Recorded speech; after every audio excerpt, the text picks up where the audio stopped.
L'arborescence du projet est maintenant en place.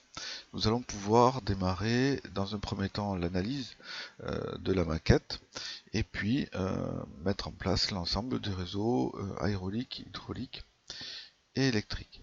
Avant tout, un petit détour dans l'arborescence complète pour regarder l'onglet ici Feuilles qui va nous servir à mettre en place toutes les vues sur des feuilles. Alors pour créer une feuille, quelque chose de très simple, un clic droit, nouvelle feuille, et on va s'apercevoir que à disposition, nous n'avons que du métrique A1.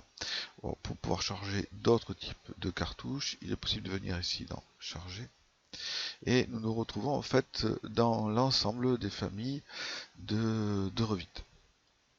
Pour ça, eh bien, nous allons chercher ici cartouches.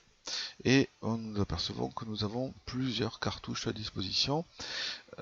Ce sont des éléments génériques, cartouche A0, cartouche A1, A2, A3, de l'extension de type RFA pour Revit Family. Alors, on va prendre par exemple un format A3. En cliquant dessus, le petit visuel ici montre qu'il y a un cartouche. Donc je vais faire ouvrir. Il va arriver ici, je vais le récupérer et je fais OK. Voilà, et je me retrouve ici avec mon cartouche. Alors, c'est une famille, ce qu'appelle Revit une famille, c'est-à-dire un objet qui a été pré-paramétré.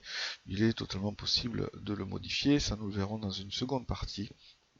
Mais nous pouvons d'ores et déjà, en fait, renseigner cette première feuille, tout simplement en venant chercher, par exemple.